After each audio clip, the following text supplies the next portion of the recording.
When reading a professionally published book, readers should not be finding many spelling errors. Editors and publishers should be fixing that. But what about the original manuscripts submitted by the authors?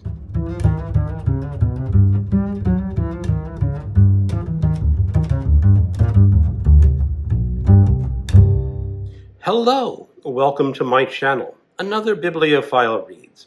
My name is Greg, and I have a confession. I'm a bad speller. I'm a bad proofreader. And when I was writing my papers at university, I always had lots of little mistakes. Misspellings, missing words, an occasional comma splice or two. And that got me thinking, because I was trying to be a writer in my youth. And when I was writing, the stories I was writing, the novels I was attempting to write, all had these little errors in them. And so it may not be spelling errors that prevented me from being a writer, but they definitely hindered my attempts at professional publishing. But I have some things to reveal. There are a lot of famous authors who were not good at spelling. And I have 11 of them. And I want to talk about these 11 famous authors who apparently could not spell very well. Now, I have only done internet research into this subject. I have not gone to the source materials. I have not looked at the manuscripts that the authors provided. So I am just saying this is internet research, and I could have some mistakes in there. And maybe these authors really were good spellers, and whoever provided that internet source material were wrong. So take all this with a grain of salt. A professionally published book should not have spelling errors in them. Either the author or the editor needs to correct those errors. In the early days of Kindle independent publishing, I bought a science fiction novel. And let's just say that this author's spelling was so bad that even I noticed his mistakes. He used the phrase grizzly a number of times. Grizzly parts, grizzly mess, grizzly grays. He should have spelled grizzly, Grisly. But he spelled it Grizzy, like the bear. Okay, that's not acceptable in a professionally published book. It really wasn't even acceptable in an independent book. And I did not finish reading that book, not only because of the bad spelling, just because I don't think that author had ever actually read a science fiction book before trying to write one. I think he watched a lot of movies. But that still gets me thinking, how many famous authors could not spell? So here are my 11 famous authors who couldn't spell. I will be listing these authors in mostly chronological order. Jane Austen. When she was 15, she wrote a book called Love and Friendship. Freindsship.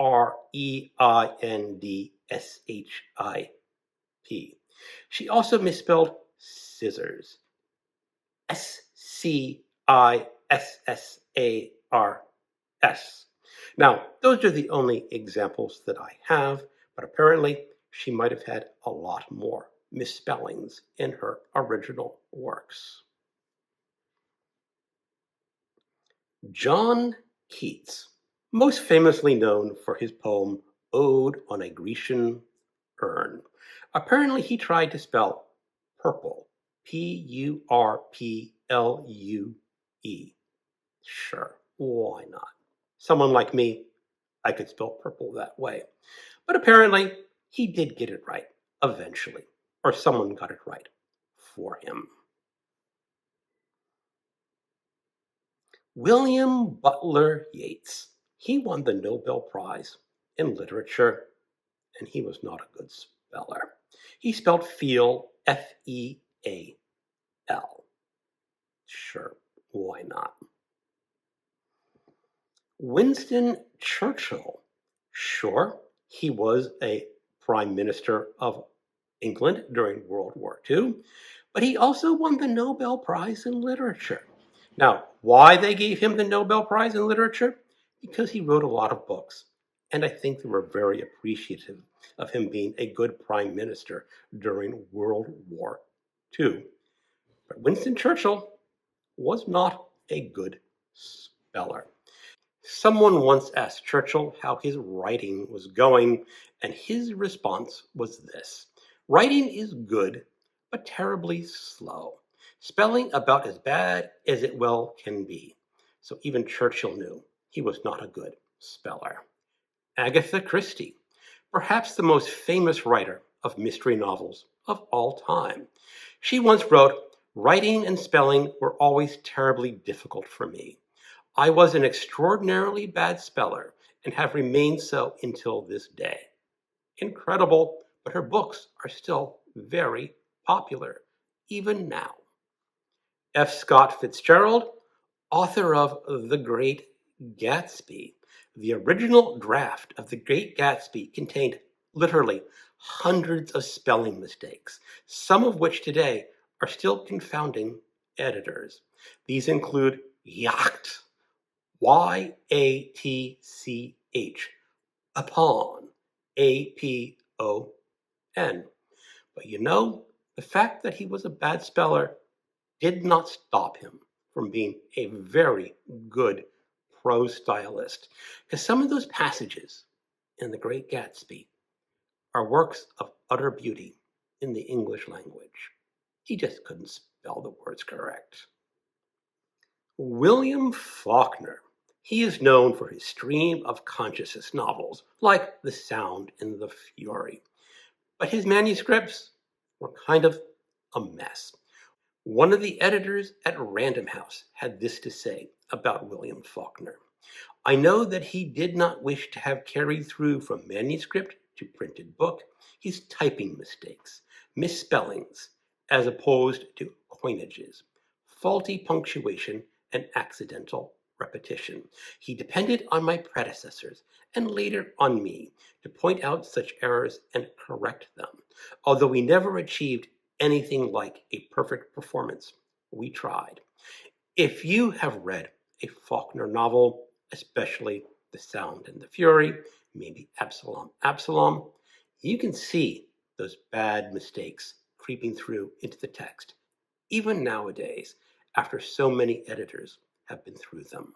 And William Faulkner is another winner of the Nobel Prize in Literature. Ernest Hemingway struggled with certain words and added some unnecessary letters here and there. And what's worse, Hemingway did not want to correct his own work.